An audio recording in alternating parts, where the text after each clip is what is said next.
आज की कहानी है इरम पर। इरम शादीशुदा औरत है। इरम के 2 बच्चे हैं। इरम को अहमद अजीज ने मारा, पीटा, पेट्रोल छिड़का, आग लगाई और अपनी तरफ से काम तमाम कर भाग गया। इरम ने अपनी जान बचाई, रेस्क्यू वाले आए, एंटी वुमेन हिरासमेंट सेल वाले आए और फिर आगे क्या हुआ, आखिर अहमद को क्या गुस्सा था, ये सब आपको दिखाते हैं। उर्दू पॉइंट की वीडियोस देखने के लिए हमारा चैनल सब्सक्राइब कीजिए और बेल के आइकन पर क्लिक कीजिए ताकि आप हमारी तमाम आने वाली वीडियो से बाखबर रह सकें। मुल्जिम हमारे साथ इस टाइम मौजूद है। अहमद अली इसका नाम है। इसने कैसे ये सारा काम किया और इसके पीछे कहानी क्या थी, ये हम अहमद अली से जानते हैं। अहमद, क्या करते हो? मैं शटरिंग का काम करता हूँ। इरम को कब से जानते हो? इरम को मैं पहले से जानता था, तकरीबन 5-6 साल से उनके घर में तल्लक आया था मेरा। ताल्लुक से क्या मुराद है? उनके घर मेरी शादी होनी थी उसकी ननान के साथ। किसके साथ शादी होनी थी? ननान के साथ उसकी। क्या नाम था उसका? नूर। 5-6 साल हो गए थे। 5-6 साल से नूर से तुम्हारी मंगनी हुई भी थी? फिर गपशप भी होती थी? नहीं, गपशप नहीं थी होती। अक्सर मैं कोई चीज़ के बहाने इनके घर जाता होता। बहाना तो उस चीज़ का होता है जो काम ही गलत हो। जी। किस चीज़ का बहाना करते थे तुम? अक्सर मैं कोई चीज़ घर वालों से लेकर उधर देने चला जाता था। मसलन कुछ सामान कभी दे आया, कभी खाने पीने की चीज़ें दे आया उधर। किसके लिए दे के आते थे? नूर के लिए। अच्छा, तो इरम का क्या चक्कर था बीच में? इरम का ये 10-15 दिन पहले चक्कर बना था मेरे साथ कि उसके साथ मेरी दोस्ती हुई थी इरम से। फिर दोस्ती होने के बाद फिर मैंने उसके साथ ज्यादती की। जितन ये वकूआ मैंने किया। कहाँ पे? उसके घर ही उसके साथ ज्यादती की। घर पे और कौन कौन था? घर में सिर्फ 2 बच्चे आए थे। बच्चे किसके थे? इरम के। उन बच्चों के सामने उनकी माँ के साथ ज्यादती की? नहीं, बच्चे सो रहे थे उस टाइम। अच्छा। फिर खामद कहाँ था? खामन तुर्की में बैठा हुआ है उसका। इरम से ताल्लुक कैसे बना? इरम से जब मैंने उससे घर जाना करना तो इरम बात करती होती थी, मैंने भी बात करनी, लेकिन मेरा ज़हन उसके साथ कोई भी नहीं था ये जुल्म करने का। उनके घर आना जाना शुरू हो गए? अच्छा, एक तरफ नूर से एक तरफ इरम से, दोनों से गपशप चलती थी? नहीं, इरम से 10-15 दिन पहले गपशप होनी शुरू हुई थी। फिर आपने चेंज कर लिया, फिर आप नूर की तरफ आ गए? फिर नूर की तरफ मैं पहले ही था। नूर की तरफ पहले थे तो फिर इरम बाद में आई? जी। मुझे ये बताओ कि इतना गुस्सा किस चीज़ का था कि तुमने उसको जान से मारने की कोई कसर नहीं छोड़ी? वो गुस्सा क्या था, मुझे वो बात बताओ। गुस्सा कोई भी नहीं था। इसके साथ मेरी कोई ज़ाती दुश्मनी नहीं थी। मेरे सास और सोड़े ने मुझे खुद फंसाया था। इसका सास सोड़ा जो उनसे आया वो 10-15 दिन पहले ना उधर चले गए थे इस्लामाबाद। तो इस्लामाबाद जाने से पहले उसने घर बुलाया फ़ोन करके कि घर आओ। नूर और मेरा सास सोरा इन तीनों ने मुझे बिठाया। उन्होंने कहा कि तूने इरम के साथ ये वकूआ करने, इरम को मारना है तूने। किसने कहा था? सास सोरे ने, मेरे ने। नूर के वालिदैन ने? अच्छा। उन्होंने कहा ये अगर तूने वकूआ ना किया तो हम तुझ पे ये नूर का केस डाल कर ना तुझे फंसा देंगे। अच्छा। तो उन्होंने कहा कि अगर तू फंस भी गया तो ये काम कर दे हमारा, अगर तू फंस गया तो हम तुझे छुड़वा लेंगे, हमारा नाम तूने नहीं लेना। मैंने कहा चला इरम चलें बाहर, बर्गर खाना है। अच्छा। नूर ने नहीं पूछा इसको कहाँ लेके जा रहे हो, बीवी तो मैंने बनना है? नहीं, उस टाइम वो इधर से चले गए थे इस्लामाबाद। अच्छा। किस पर लेके गए थे? बाइक पर। अच्छा। फिर मैं उसको लेके गया हूँ, बर्गर खाया तो फिर खा लिया था बर्गर? फिर मैंने उसको मार कर फिर मैंने उसको क्या मारा? हाथों के साथ मारा था उसको। अच्छा।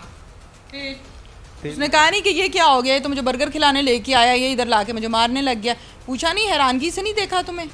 देखती थी, वो कहती थी कि अहमद मुझे छोड़ दो। मैंने उसको कहा भी है कि ये सारा वकूआ उन्होंने करवाया। अच्छा। जी। मैं फिर उसको मार के वहाँ उसको बाइक में से पेट्रोल निकाल के उसके ऊपर फेंक कर फिर। पेट्रोल कैसे निकाला? बोतल कहाँ से मिली?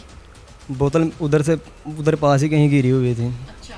जी। बोतल मिली, बोतल में मैंने पेट्रोल लिया, उसके ऊपर फेंक के उसको आग लगा के भाग। तो माचिस कहाँ से आ गई मौके पे? माचिस मेरे पास से आई थी। ये है मुल्जिम के तमाम बयानात। इस हवाले से मैं ये चाहती हूँ कि डिटेल के साथ हम बात करेंगे डीपीओ साहब से, एहसन सैफुल्लाह साहब से, कि वो इस हवाले से क्या कहते हैं। ये बताइए कि इरम ने पसंद की शादी की, 5 साल पहले बच्चे पैदा हुए, मैरिड लाइफ चल रही है, हस्बैंड बाहर है, पीछे से एक और मामला स्टार्ट हो जाता है। ऐसा आपस में क्या कॉम्प्रोमाइज़ नहीं था, या क्या ऐसी चीज़ थी जिससे बुलाया गया, आग लगाई गई, जान से मारा गया? कोई ना कोई तो खलिश रंजिश थी दिलों में। रंजिश तो थी। जो लेडी का बयान है और जो इस बंदे का भी बयान है उसके मुताबिक कि कोई ना कोई मामला चल रहा था। ऑब्वियसली हम उसको इन्वेस्टिगेट कर रहे हैं, I won't go into the details, लेकिन एक ऑब्वियसली कोई ना कोई एक मामला चल रहा था। उसी मामले का फिर आई गेस ये शाखसाना है, नतीजा ये है कि जो उस दिन सामने आया। लेकिन नेवरदलेस जो भी था, जो भी इनका रिलेशन था, जो भी इशू था, किसी शख्स को ये हक नहीं पहुंचता है कि वो किसी दूसरे इंसान को इतनी बुरी तरह से मारे, इंजर करे, आग लगाते, दबाने की कोशिश करे, जो भी करे, ये किसी को भी हक नहीं पहुंचता। जो भी फैसले करने होते हैं उसके लिए कानून मौजूद है, अदालतें मौजूद हैं, हमारा अपना फैमिली का एक सिस्टम सेटअप मौजूद है, इंस्टीट्यूशन है, फैमिली का इंस्टीट्यूशन है, आप उसमें अपने मसले हल कर सकते हैं। खातून का बयान लिया आपने बातचीत? जी, खातून का बयान लिया। उनका ये कहना है कि ये मुझे खाना खिलाने के बहाने बाहर लेके गया था। अच्छा। कि मैं आपको खाना खिलाता हूँ, कोई अच्छी जगह है, मैंने नहीं देखी है। और उसने फिर मुझे जद्दोकोब करना शुरू किया। उसकी बड़ी बुरी हालत है खातून की, क्वाइट फ्रैंकली। अगर आपने पिक्चर्स देखी हैं तो जी बिल्कुल इन टेरिबल स्टेट। बिल्कुल ठीक है। उसके बाद उसने मेरे ऊपर तेल फेंका और मुझे आग लगा दी। फिर इसी हालत में मुझे नहर में फेंक दिया ताकि मैं डूब जाऊं और ये जो किसी किस्म का क्लू ना बचे। लेकिन वो ज़ाहिर बात है, जिसको अल्लाह रखे उसे कौन चखे। बिल्कुल सही। Anti women harassment and violence cell के इंचार्ज यूनुस साहब मेरे साथ इस टाइम मौजूद हैं। ये कॉल यहाँ से आगे चली, क्या हुआ ये हम यूनुस से जानते हैं। यूनुस, क्या हुआ था उस दिन? जी, उस दिन रात करीब 2 बजे के बाद वाया रेस्क्यू 15 हमें कॉल मौसूल होती है कि एक औरत जो है वो खानपुर नहर में उसका जिस्म जल गया और उसको नहर में कोई फेंक के फ़रार हो गया। हम फौरी तौर पे मौके पे पहुंचे, हमने उसको रेस्क्यू करवाया। रेस्क्यू 112 to 1112 की जो टीमें हैं वो भी मौके पे पहुंच गई। हमने उसको फौरी तौर पे रेस्क्यू करवा के उसको DHQ हॉस्पिटल लेके आए। वहाँ से जो डॉक्टर साहबान हैं उनसे उसकी रिपोर्ट ली। उन्होंने बताया कि इसकी जो बॉडी है काफ़ी करीब 40% के करीब जल चुकी है और फौरी उसको बाद में जो है वाया रेस्क्यू जो है उसको शिफ्ट कर दिया गया म्यू हॉस्पिटल। इस सारे मामले को जो मेरा सेल है, मेरी टीम, हमने सब ने इसको लुक आफ्टर किया और अब तक हम उसको जो है ना लुक आफ्टर कर रहे हैं। और ये जो मेरा सेल है anti women harassment cell, anti women harassment and violence cell जो इसका क़याम है, मैं समझता हूँ कि ये जो जनाब DPO साहब का और जनाब IG साहब का पंजाब का जो इक़दाम है ये बड़ा अहसन इक़दाम है। ठीक है यूनुस, ये बता दीजिए कि आपको कॉल कितने बजे हुई थी? जी हमें जो कॉल मौसूल हुई है वो करीब 2-2:15 बजे रात के करीब। और आप मौके पर कितने बजे पहुंचे? विदिन 15 मिनट्स वहाँ पे जो है ना हमने रिस्पॉन्ड किया और हम 15 मिनट से पहले हम वहाँ पे पहुँच चुके थे।